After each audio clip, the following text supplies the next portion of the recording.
नमस्कार, आप सभी का स्वागत है हमारे यूट्यूब चैनल न्यूराज क्लासेस में। आइए मध्यकालीन भारतीय इतिहास में भू राजस्व प्रणाली से संबंधित महत्वपूर्ण बिंदुओं पर चर्चा करते हैं। शुरू करते हैं भूमि कर या लगान निर्धारण की पद्धतियाँ। देखिए, भूमि कर या लगान का निर्धारण जो है वो दो रूपों में किया जाता था। पहला है जमा, दूसरा हासिल।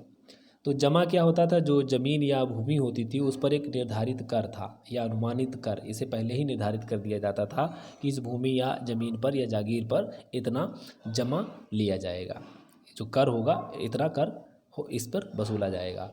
तो वसूलना अलग होता था, जमा एक निर्धारित कर होता था, वसूला गया कर या प्राप्त कर उसको हासिल कहते थे। उस पर, उसी ज़मीन पर, उस भूमि पर जो वसूला गया कर होता था या प्राप्त कर होता था उसको हासिल कहते थे।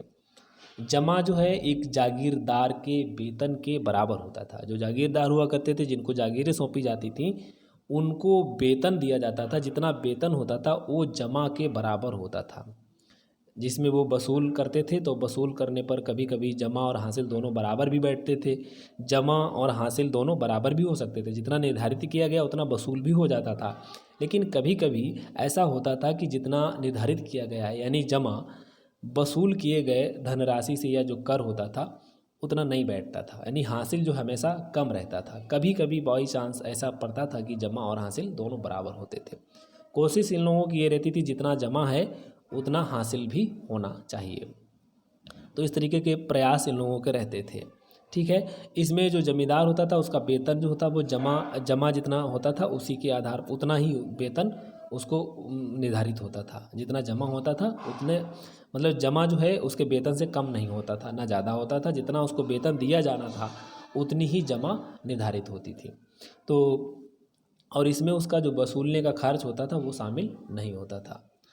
आगे बढ़ते हैं। देखिए, शेरशाह सूरी से पहले लगान निर्धारण पद्धतियाँ थीं। तो शेरशाह सूरी के समय और शेरशाह सूरी से पहले जो पद्धतियाँ थीं लगान निर्धारण की वो इस प्रकार थीं। देखिए, पहली थी गल्ला बक्सी। तो गल्ला बक्सी में बटाई या भौली या लांग बटाई या खेत बटाई ये सभी शामिल थे। लांग बटाई जो उपज होती थी उसको बांटा जाता था, खेत बटाई में खेत बांटे जाते थे, और इसी को भौली या बटाई इसको कहा जाता था। तो ये गल्ला बक्सी के अंतर्गत आती थी। दूसरा था इसमें मुक्ताई या संयोजन। मुक्ताई संयोजन में क्या होता, पट्टे पर दी गई भूमि पर निर्धारित राशि का भुगतान करना। इस पर जो है पट्टे पर जो भूमि दी जाती थी उस पर जो है निर्धारित कर दिया जाता था, जो भूमि कर होता था उसको प्राप्त करना रहता था। आगे बढ़ते हैं। देखिए, इसी में था अगला था, देखिए इसमें कनकूद। तो कनकूद क्या था, लगान निर्धारण की पद्धतियों में यह पद्धति जो थी वो सबसे अधिक अच्छी मानी जाती थी। इसमें भूमि की पूरी नाप करके उस पर खड़ी फसल का निरीक्षण कर उसकी राशि का अनुमान लगाया जाता था, फिर उस पर राशि निर्धारित की जाती थी। इसी में थोड़ा सा सुधार करके शेरशाह सूरी ने इसको जब्ती में बदल दिया ताकि जो है वास्तविक उपज का पता लगाया जा सके। इसमें क्या क्या, इसने ज़मीन की नपाई करके उस पर खड़ी फसल पर राई तय करना, भूमि की माप की जाती थी, अच्छी मझोली तथा खराब फसल दर्ज की जाती थी। इसमें अच्छी मझोली और ख़राब फसलें भी दर्ज की जाती थी। तब औसत निकाला जाता था, फिर औसत का 1/3 भाग राज्य को राजस्व के रूप में दिया जाता था। अगला है इसमें देखिए राई। तो राई एक निर्धारित मूल्य योजना होती थी। इसमें फसलों की दरों की अनुसूची तैयार की जाती थी। भूमि को उत्तम, मध्यम, निम्न श्रेणियों में विभाजित कर प्रति बीघा मानक उपज को जोड़ लिया जाता था और 3 से भाग करके औसत निकाला जाता था। औसत का 1/3 भाग राज्य की राई के रूप में निर्धारित किया जाता था। शेरशाह सूरी किसानों को पट्टे बांटता था, जिसमें वह किसानों को भूमि देता था। मतलब उस किसानों को पट्टे पर उसने भूमि दे रखी थी, जिसमें किस्म और अलग अलग फसलों के लिए लगान की दरें दी होती थीं। किसान लगान की राशि अदा करने का वादा करता था, जिसे कबूलियत लिखना कहा जाता। माने किसानों से कबूलियत लिखवाई जाती थी कि वह उस पर लगान देगा। इसको कबूलियत कहा जाता था। पट्टे बांटना और कबूलियत प्रथा, ये कभी कभी पूछा जाता है परीक्षाओं में। पट्टा एवं कबूलियत प्रथा जो किसने चालू की थी, यह शेरशाह सूरी ने चालू की थी। तो कबूलियत क्या है, ये कबूलियत इस बात का वादा होता था कि मैं इस पर आपको लगान अदा करूँगा। किसान जो था एक वादा करता था कि जो पट्टे पर मुझे भूमि मिली है उस पर मैं लगान आपको दूंगा।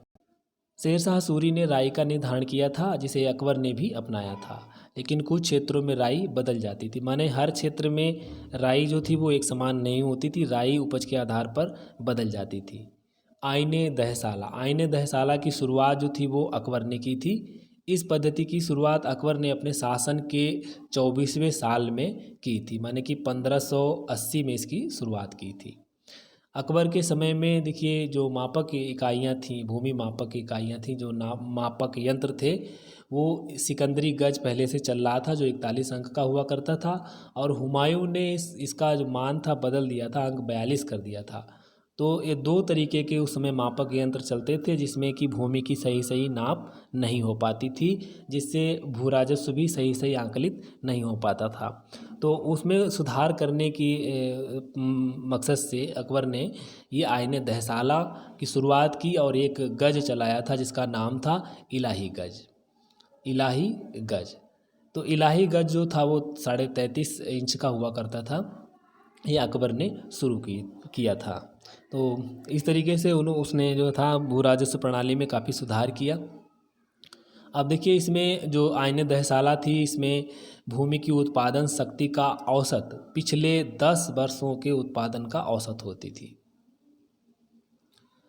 आगे बढ़ते हैं। देखिए दस्तूर क्या होता था? दस्तूर जो था किसान से किया गया कर का दावा होता था। माने किसान पर एक दस्तूर जो था निर्धारित किया जाता था, ये किसान से वसूला गया कर का एक दावा होता था। आगे बढ़ते हैं। नस्क, तो नस्क की नीति जो थी वो औरंगजेब ने अपनाई थी। इसमें भू राजस्व का आकलन किसान की जोत नहीं बल्कि ग्राम, टप्पा या परगना होती थी। पहले क्या था ना, जोत के आधार पर, माने भूमि की नाप करके उनकी जोत के आधार पर जो आकलन किया जाता, भू राजस्व का निर्धारण किया जाता था। लेकिन ये औरंगजेब के समय में एक नई नीति थी जो नस्क कहलाई थी। ये नस्क के आधार पर होता था। ये क्या है, इसमें किसान की जोत नहीं होती थी इसका आकलन, बल्कि ग्राम और टप्पा या परगना होती थी। माने परगने से या ग्राम से या टप्पा से पूरा एक निर्धारित कर दिया जाता था, जोत के आधार पर निर्धारण नहीं होता था। अगला है देखिए, लगान अनाज अथवा नगद रूप में दिया जाता था।